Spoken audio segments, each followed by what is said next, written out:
이제 우리는 마지막 주일을 맞이했습니다. 이 2025년 12월 28일은 아마 우리의 생애에서 영원히 돌아오지 않는 마지막 주일임에는 확실합니다. 저는 이 말씀을 준비하면서 한 해를 돌아볼 때에 정말 하나님의 은혜였고, 또 하나님께서 우리를 또 복주시고 또 채워주시고 또 함께해 주심의 결과가 아닌가 생각을 해봅니다. 우리 교회가 참 연약하지만은 그러나 이렇게 구석구석을 살펴볼 때에는 눈에 보이지 않는 많은 손길들이 있었습니다.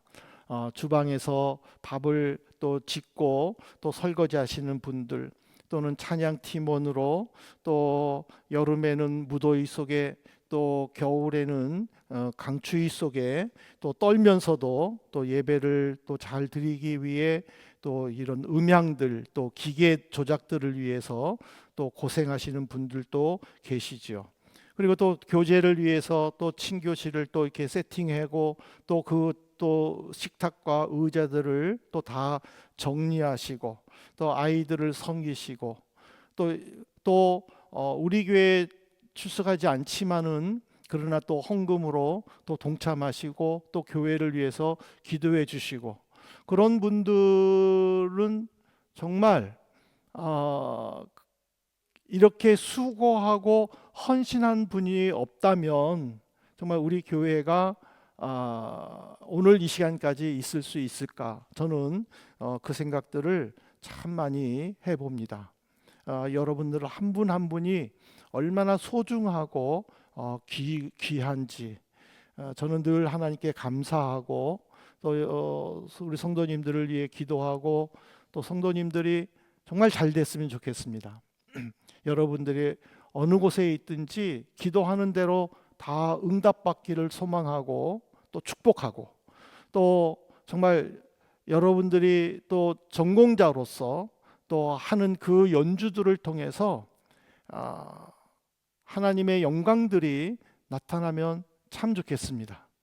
직장생활 하시는 분들은 그 직장 속에서 정말 수많은 사람들에게 인정받고 사랑받고, 그래서 꼭 필요한 존재로서 정말 인정받기를, 그래서 하나님께서 이렇게 도와주시니까, 복을 주시니까 내가 이렇게 할 수 있다라고, 그런 간증들을 통해서 주변 사람들에게 그리스도의 사랑을 나타내면 정말 좋겠습니다. 그래서 그런 마음을 모아서 수고와 눈물 속에 피어난 감사라는 제목으로 말씀을 전하려고 합니다. 2025년을 시작하면서 로마서 12장 15절 말씀을 중심으로 함께 아름다워져가는 교회라는 표어로 우리는 예수님과 함께하고 또 하나님께서 보내주신 성도님들과 함께하면서 또 이런저런 일들을 참 많이 했습니다. 무엇보다도 이 브레멘에 있는 세 개 한인교회들이 연합을 해서 또 찬양 예배로 하나님께 영광 돌릴 수 있었던 것들, 그리고 또 독일 선교 단체이지만은 또 아민 단체를 통해서 또 이주민 선교를 목표로 하는, 또 그들을 전도하기 위해 또 마르크트 플라츠에서 또 연합 예배 드릴 때에 저희들 또 참여해서 하나님을 찬양하고 또 기도하고 경배하고 하는 이 모든 일들, 그거는 우리가 열심히 있다고 해서 되는 일은 결코 아니라고 저는 생각합니다. 오히려 하나님과 함께하고 하나님께서 보내주신 믿음의 성도들과 함께하는 그 열매가 이런 것들로 나타나지 않았을까, 저는 그렇게 고백을 합니다. 그러면서 이제 이런 믿음의 고백을 바탕으로 이제는 2026년도를 또 계획할 수 있는 것도 또 감사하고, 또 우리의 적은 몸짓이지만은 또 이런 작은 몸부림이 오히려 나비 효과를 통해서 또 이 브레멘 지역의 어떤 수많은 종족들과 민족들과 족속들이 정말 주님을 만날 수 있는 그 중심에 우리 한민교회가 있으면 참 좋겠다라는 그런 소망을 해봅니다. 이런 그런 수고, 이러한 사모함에 대해서 오늘 고린도전서 15장 58절에 보면은요, 너의 수고가 주 안에서 헛되지 않은 줄 안다라고 되어 있습니다. 이는 성도님들의 눈물과 땀, 그리고 그 헌신을 기억하겠다라는 예수님의 선언이죠. 이 섬김을 통해서 우리는 세 가지의 위로를 받을 수 있는데, 첫 번째가 뭐냐? 하나님은 우리의 수고를 기억하신다라는 거예요. 너희 수고가 헛되지 않다, 이 말은요, 하나님은 절대로 잊어버리지 않는다라는 의미입니다. 그래서 히브리서 6장 10절에 보면은요, 하나님은 불의하지 아니하사 너희 행위와 그의 이름을 위하여 나타낸 사랑으로 이미 성도를 섬긴 것과 이제도 섬기고 있는 것을 잊어버리지 아니하시느니라. 우리가 주님을 위해 섬기고 우리가 주님을 위해 수고할 수 있고 우리가 주님을 위해 충성할 수 있다, 이 말은 뭐냐면은 바로 부활하신 예수님을 내가 믿고 의지하기 때문이라는 것이죠. 그런 사람들은요, 기쁨으로 교회를 섬길 수 있는 거예요. 그런 성도들은 어떤 상황 속에서도 어떤 조건 속에서도 온전히 주님만 바라보며 섬기는 거죠. 우리는 유학생활하는 청년들이 대부분이에요. 얼마나 바쁩니까? 내 그 시간을 쪼개서 예배당에 나와 예배를 드리는 것도 벅찬데, 근데 그들보다도 먼저 나와서 찬양팀으로 또 음향팀으로 또 주일학교 교사로 이런저런 봉사를 한다는 거, 또 예배 끝나면 빨리 가서 연습해야 되고 준비해야 되는데 그럼에도 불구하고 끝까지 남아서 청년 모둠을 한다든지 아니면은 또 친교실을 정리하다든지, 누가 시키지도 않았는데 내가 앞장서 가지고 또 부엌에 가가지고 설거지 한다든지, 그런 것들은 정말 누가 시켜서 해야만 하는 그런 것들이 아니라는 거죠. 누가 시킨다면은요, 시험에 드는 일이에요. 왜냐하면 나는 가고 싶은데 부엌 가서 일하라고 하면은요, 짜증날 수도 있는 거예요. 그렇지만은 내가 자원했을 때에 그 기쁨은 이루 말할 수 없다라는 거죠. 그래서 우리는 이런 믿음의 삶을 통해서 히브리서 저자는요, 이거는 종교 행위가 아니다라는 거예요. 내가 교회를 섬기는 것, 내가 자원해서 봉사하는 것, 이거는 하나님께서 보내주시는 믿음의 사람들과 협력하여 하나님의 영광을 나타내는 선한 행위라는 것이죠. 지금 히브리서는 바로 그것을 우리에게 확실하게 이야기하면서 낙심하거나 포기하지 말 것을 강구하고 있습니다. 왜 이런 말을 하느냐? 사람은요, 쉽게 지치거나 포기하거나 잊어버릴 수도 있기 때문이라는 것이죠. 목사도 또는 우리 성도들도, 아니 믿는 사람이든 믿지 않는 사람이든지요, 쉽게 잊어버릴 수 있어요. 내일이 아니면은 그냥 잊어버리고 지나쳐 버릴 수도 있는 거예요. 그렇기 때문에 그것으로 인해 가지고 상처를 주기도 하고 상처를 받기도 하는 거예요. 나는 아무런 의도 없이 말했는데 그 말 한마디가 상대방에게는 상처가 되어서 오랫동안 담고 있는 일들도 많다라는 거죠. 나중에 지나가 가지고 그 말들을 끄집어냈을 때에 내가 그렇게 이야기했어 하고 놀라는 것도 우리는 그냥 말하고 잊어버리기 때문이라는 것이죠. 그러나 하나님은 결코 잊어버리지 않는다라는 거예요. 하나님은 그 사람의 수고, 그 사람의 봉사, 그 모든 것들을 다 알고 계신다라는 거예요. 그래서 그를 인도해 주고 그의 눈물을, 그의 땀을, 그의 수고를 하나님은 다 채워주시고 함께해 주신다라는 사실이죠. 그러므로 오늘 우리는 하나님의 나라와 교회를 위해 흘리는 이 눈물과 땀, 그것이 하나님께 드리는 거룩한 예배의 향기다라고 우리는 믿음으로 받아들여야 될 줄로 믿습니다. 여러분들이 이렇게 예배 자리를 지켜주셨기 때문에, 또 여러분들께서 봉사의 자리를 지켜주셨기 때문에, 여러분들께서 섬김의 자리를 지켜주셨기 때문에 우리가 늘 찬양 드릴 수 있는 것이고, 우리가 늘 친교 시간을 나눌 수가 있는 것이고, 우리가 늘 하나님 앞에서 기쁨으로 교제하며 예배 드릴 수가 있다라는 거예요. 저는 지난 12월 달에 목회자 모임을 갔는데 어느 한 교회는 봉사할 사람이 없대요. 그래가지고 한 달에 한 번만 교제를 나눈대요. 그리고는 그냥 예배 후에 흩어진대요. 그래서 그것을 보고 그 목사님이 안타까워하는 것을 보면서 저는 참 상대적으로, 물론 비교해서 기뻐하는 것은 아니지만은, 그러나 상대적으로 참 너무 감사한 거는, 제가 없어도 이렇게 계속적으로 이어갈 수 있었던 것은 바로 우리 성도님들의 섬김과 봉사와 나눔의 결과가 아니었는가.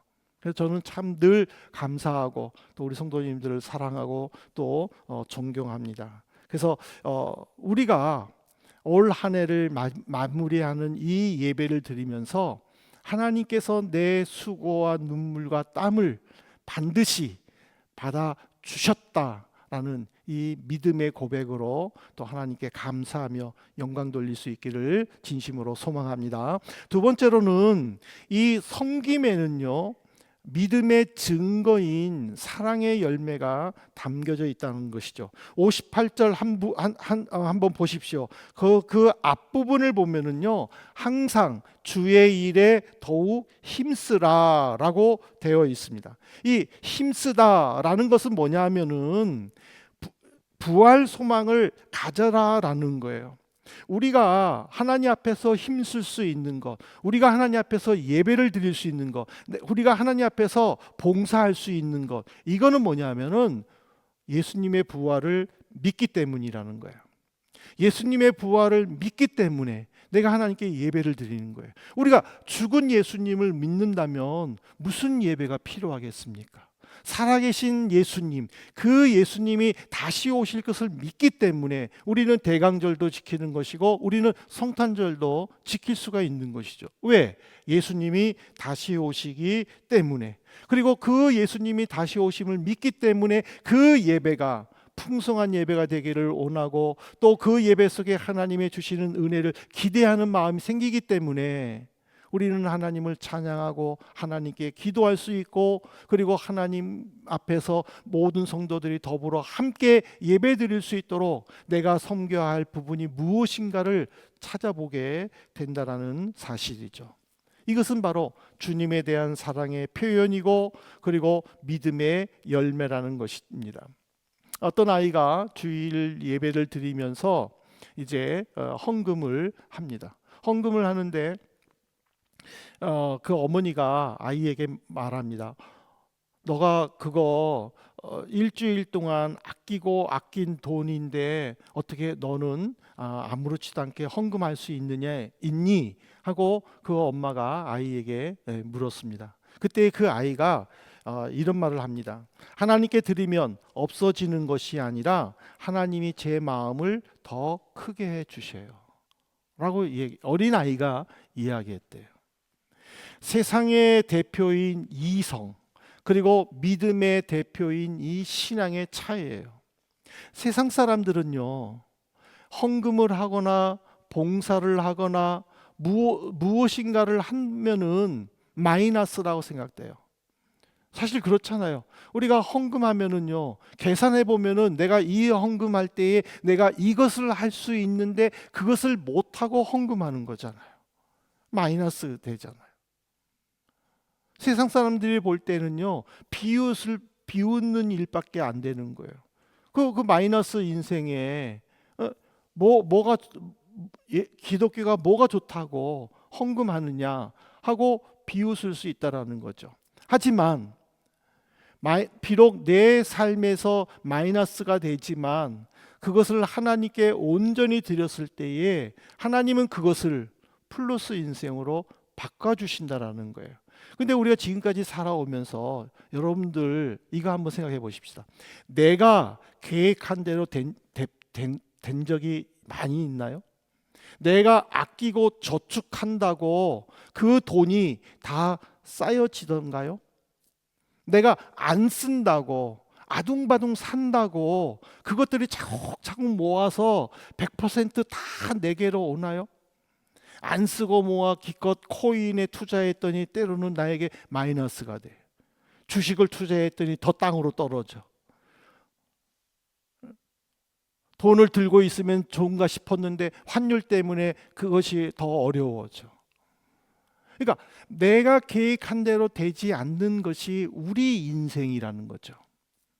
그렇다면 그 계획대로 되지 않는 우리 인생을 온전히 하나님께 헌신하고 드림으로 하나님의 인도를 받는다면, 하나님의 한 번만 우리에게 눈길만 주신다면 그 모든 마이너스들이 플러스로 충족된다라는 사실이에요.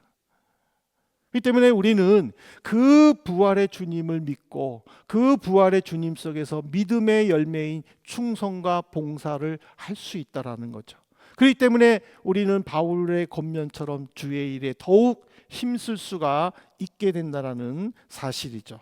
그러므로 우리는 섬긴다라는 것은 주님을 향한 사랑의 열매고 믿음의 증거다라는 이 한 가지 사실을 잊지 말고, 내가 무엇을 하든 내가 어떤 상황 속에서 주님을 섬기든 그 섬김이 결국에는 하나님의 영광이 나타난다라는 믿음의 고백으로 나갈 수 있기를 소망합니다. 마지막으로 이 섬김에는요, 섬김은 수고잖아요.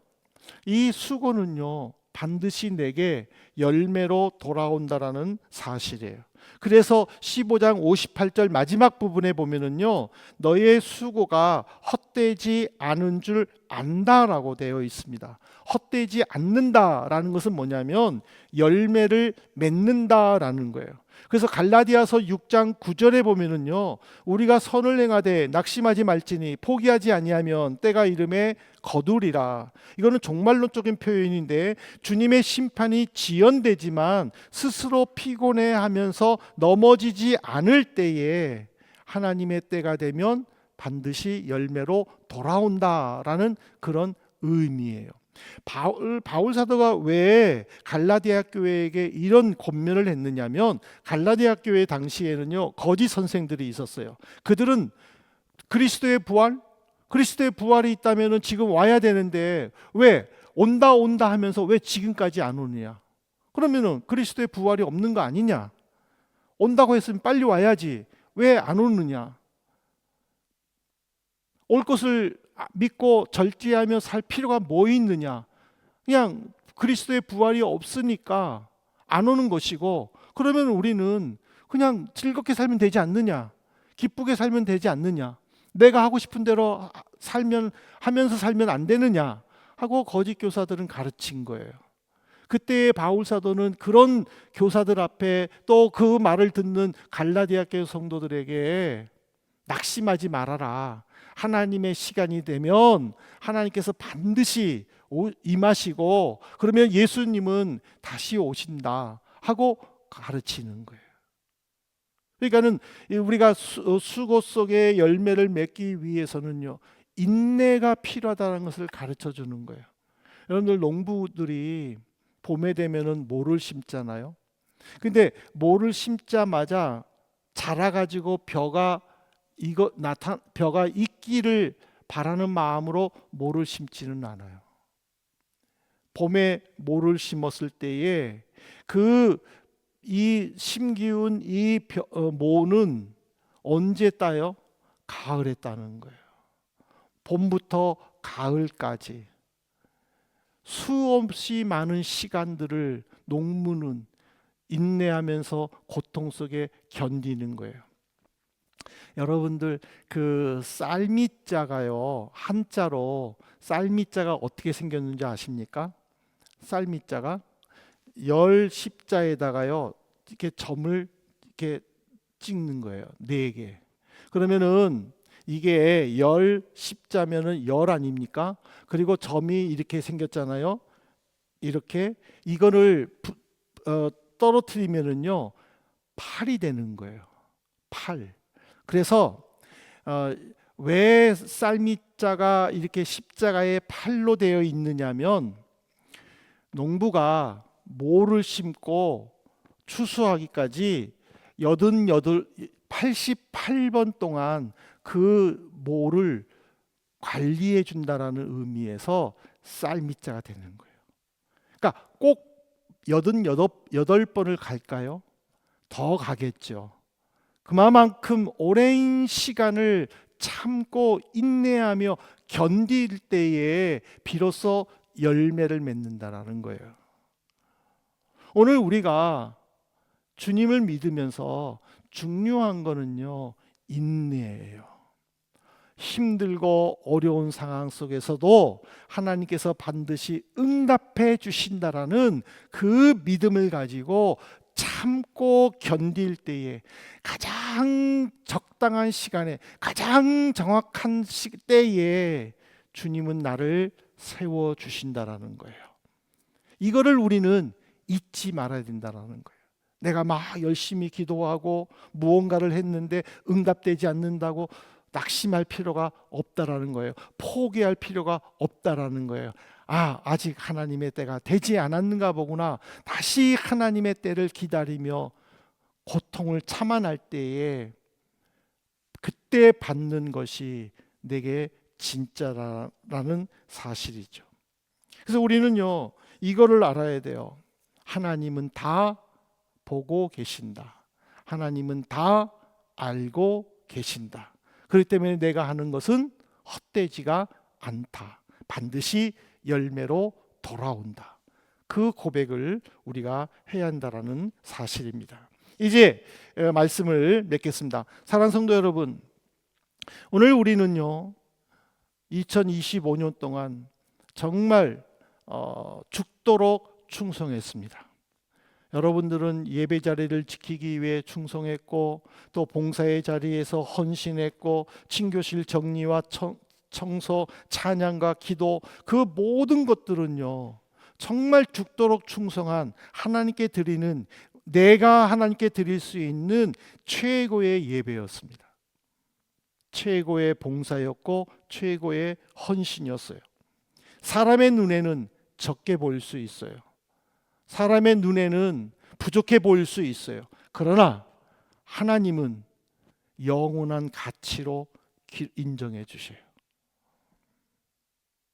1년 동안 우리가 주님을 찬양하면서 이런저런 섬김에 동참하셨던 분들 정말 사랑하고 존경합니다. 예배를 위해 헌신하고 수고하신 분들 정말 존경하고 축복할 수 있는 것은 바로 주님께서 말씀하셨기 때문입니다. 주님은 그런 수고와 헌신에 동참하신 성도님들을 향해서 이 말씀을 주십니다. 마태복음 11장 28절입니다. 수고하고 무거운 짐진 자들아 다 내게로 오라. 내가 너희를 쉬게 하리라. 수고하다라는 것은요 스스로 많은 일들로 인해서 계속 피곤하여 지쳐 있는 거예요. 무거운 짐을 졌다라는 것은 뭐냐면 다른 사람의 것까지도 내가 감당하고 그것을 같이 지느라 지쳐 있는 상태예요. 우리가 봉사하면서 때로는 지쳐가지고 하나님을 원망할 때도 있었잖아요. 지쳐가지고 하나님 내게 더 필요한 사람들을 보내달라고 기도할 때도 있었잖아요. 하나님은 그것을 다 아신다라는 거예요. 그래서 예수님은 말씀하시는 거예요. 내게로 오라. 내게로 오라. 우리가 힘들고 지친 상태에서 유일하게 안식을 얻을 수 있는 품은 오직 예수 그리스도밖에 없다라는 사실이에요. 주님은 우리에게 얘기하시는 거예요. 내게로 오라. 내가 너희를 쉬게 하리라. 내가 너희를 인정해주고 너희의 필요를 채워주리라. 오늘 우리는 주님께 가기만 하면 된다는 사실이에요. 그러니까 베드로가 주님을 바라보고 갔을 때에 바다 위를 걸어갈 수 있었다는 사실이에요. 이스라엘 백성들이 불기둥과 구름 기둥을 보고 따라갔을 때에 그들에게는 늘 안전함이 있었고 풍족함이 있었다라는 것이죠. 예배를 위해서 또 섬김을 위해서 수고하신 모든 분들, 자신의 분주한 일과를 뒤로하고 끝까지 이 자리를 지키신 우리 한민의 성도님들, 이 자리에 계신 성도님들, 주님께 가시기 바랍니다.